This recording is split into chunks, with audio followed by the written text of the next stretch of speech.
Good evening, sir. So, my question to you is regarding the fertility clinics. So, in India, it's a huge business, the IVF fertility clinics, and around the globe, it is booming. And many rich people tends to go for it. We have seen that women are often forced to go through multiple IVF cycles, leading to diseases like cancers and then even death in some cases. And arguably, a large number of women are also committing suicide annually throughout the globe because of the physical and mental trauma that this process entails on them.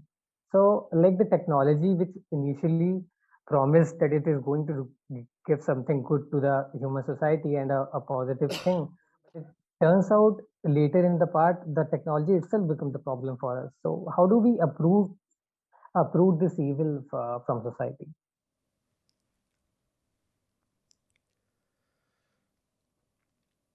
See, if you want a headshot, answer in one line. The answer is it is abuse to the human body to be treated as a machine for reproduction. That's the last thing the human body should be used for.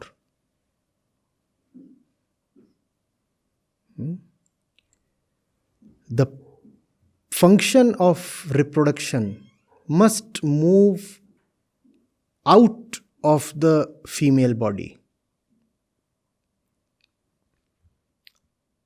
I strongly hold that if women are to attain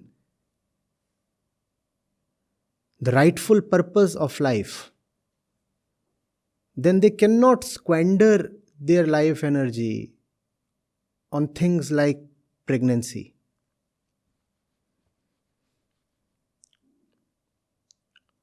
Our body centricity and the historical urge to increase and maintain a population has made us venerate fertility. We have goddesses of fertility.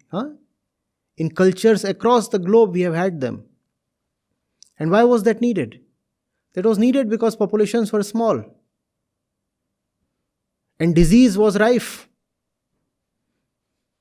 People were dying all the time. Kids were dying all the time. So a fertile womb was a great asset.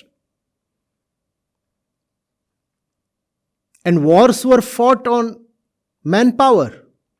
The bigger army would frequently win. So you needed populations. And wars were savage. If you were defeated, you were decimated.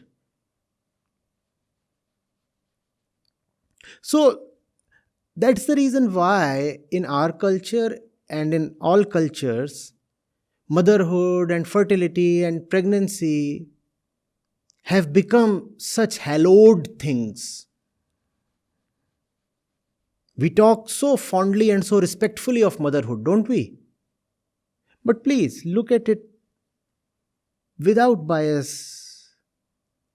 Look at it neatly, cleanly. And what is all that? A woman is in her prime at the time of pregnancy. What are you taking away her prime time for?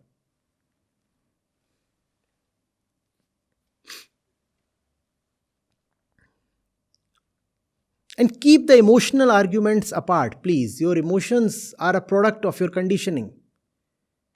Your emotions have all been bred out of your cultural upbringing.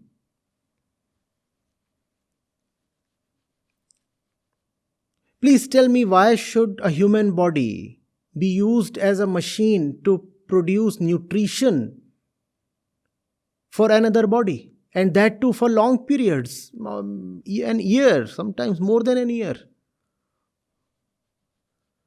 You're using one body as a machine to produce nutrition for another body. I know what I'm saying will be pretty much unhearable to a lot of people.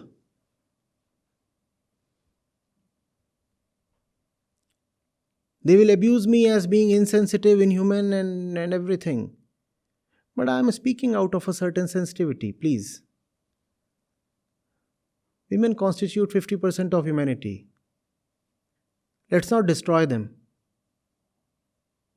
We have already done enough of that in history.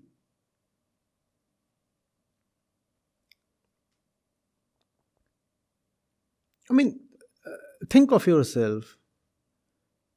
You will have a career, and being a bright student, you will probably roam continents, and you will have exposure, and you will do this and you will do that, and you will have a wife, and your wife too will be probably as educated as you are, and when you will be doing all the things you will be doing, she'll be sitting at home nursing the baby. How fair is that? Please tell me.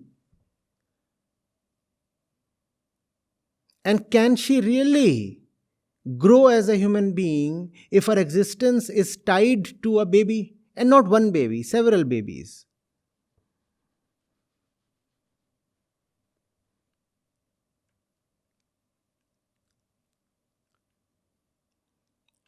So, science can take care of all this. Babies can be born in special facilities, and they must be conceived, incubated, raised there.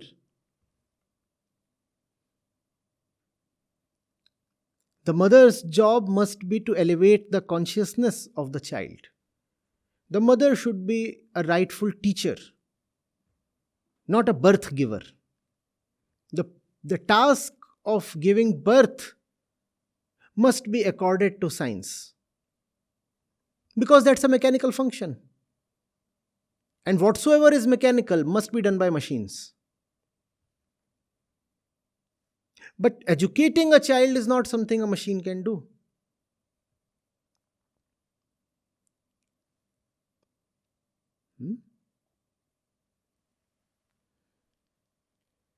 Invoking discretion and wisdom in a child is not something a machine can do. And that's where the mother's role starts. She should provide nutrition to the baby, but not through breastfeeding. Through education. She must be the teacher.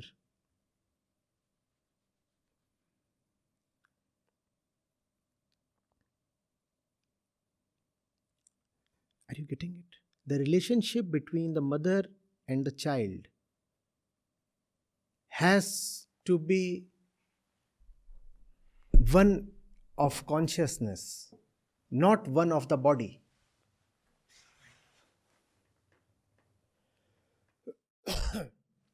You see what the situation is currently like. The mother's body gives birth to the child's body, so physical relationship. Then the mother is nursing the child, physical, breastfeeding, physical.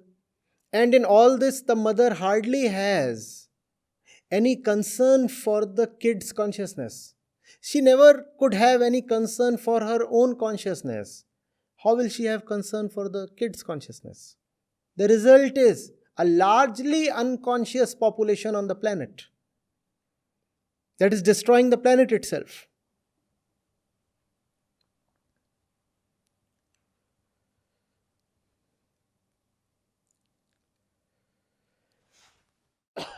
If you take the cultural aggrandization out of the picture, I assure you, no woman enjoys the time of pregnancy. It's just that that time has been glorified in fairy tales and cultural symbols. So the woman thinks she is going through something noble, something sublime, something worth it. The thing is, keep all the cultural praise aside, no woman enjoys that. Even those who claim they are enjoying it greatly are actually enjoying only the psychological gratification that comes from the culture they belong to.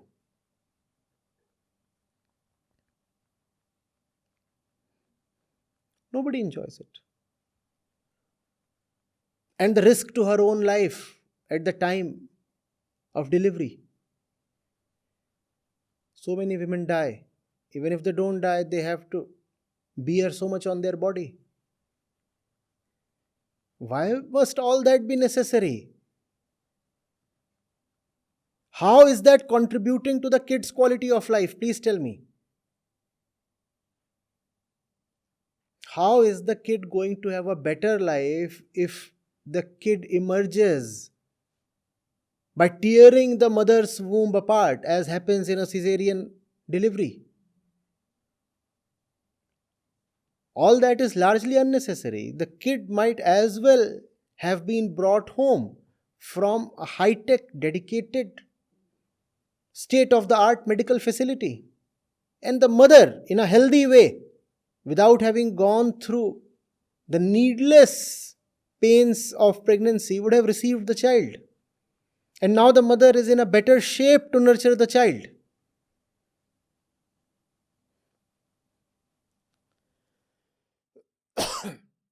Better shape and a better mental condition. And the child too, coming from a medical facility, is more sound of health.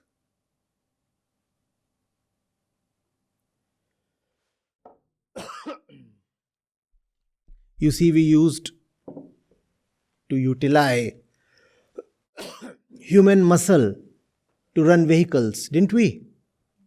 Right. That was not too long back. We said human muscle is to be used for energy.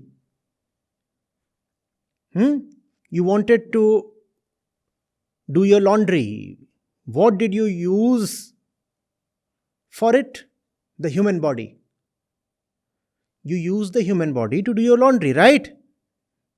In fact, India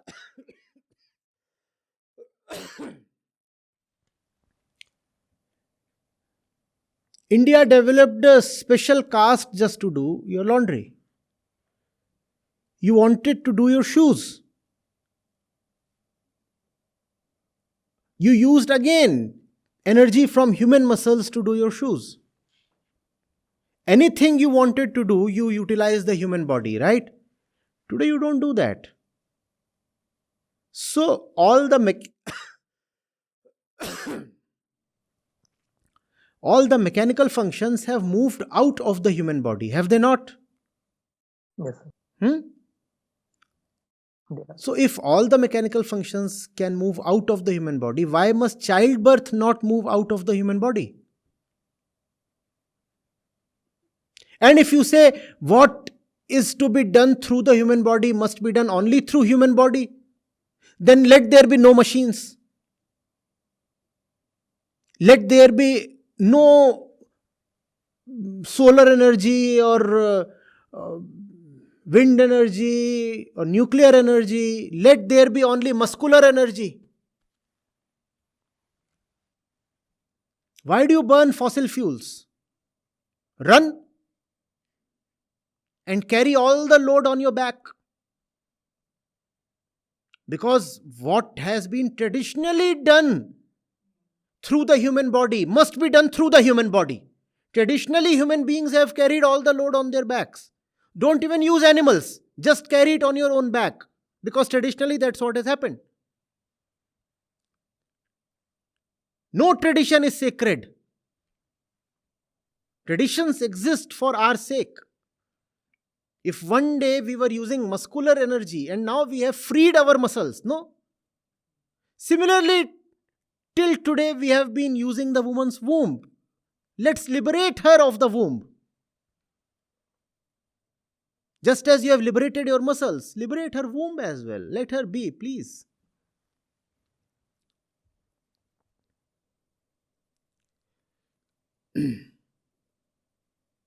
There are so many other examples where you were traditionally using the human body and no more. No more. So.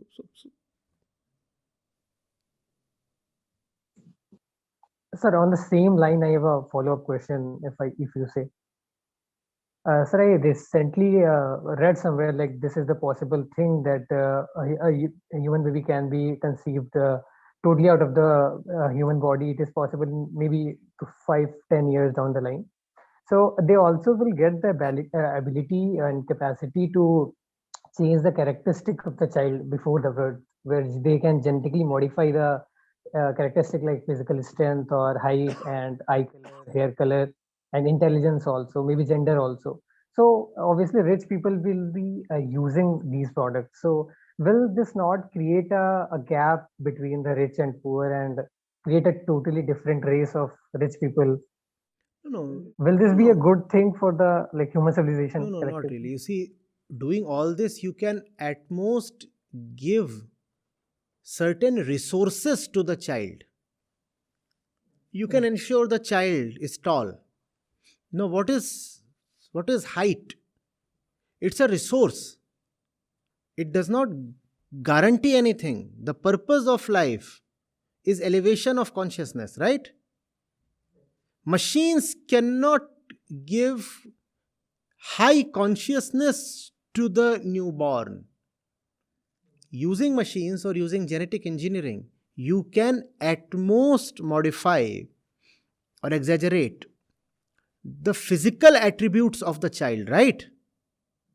But just because the child has been provided certain physical attributes in plenty, that does not mean the child will be special in consciousness. Consciousness is something that the child has to develop on his own after birth. Right? It's a choice, right? Consciousness means choice. You can have the best of bodies, the best of health. The parents chose your color with great caution, and you were given a body that would never fall sick. You can have all those things and still lead a very wretched life. So it's not that the rich will have some kind of an unfair advantage or something. Nobody is going to get a head start just because the kid is fair or tall or more muscular or more handsome or whatever. No, you can choose the color of the hair, so what? Or you can choose that what else? What do you mean by physical attributes? You can have a child who will have strong lungs, strong heart, and all those things. None of that matters beyond a point. What matters ultimately is consciousness. And to the consciousness, all these things are mere resources. It's a choice to put these resources to the right use. And history is replete with instances where people who were extraordinarily blessed at the time of birth lived utterly miserable lives because they did not know what to do with their gifts. And at the same time, people who were born in pretty ordinary situations, not really gifted people, not people of high IQ either, they really impacted the very flow of human history because that's what they chose. And that choice is independent of the body you carry. That choice is something very mysterious. Somebody with great resources might still not dare to exercise his choice rightly. And somebody with very feeble resources might still have the faith to make the right choice. So it's just a thing of choice. There is no reason behind it. Why did that happen that way? It was a choice. And I'm not talking of influence choices. I'm not talking of conditioned choices. Consciousness has the ability to make a free choice. It may not make a free choice, and it does not make free choices. Usually it never makes free choices. That's another thing. But the option to choose freedom is there.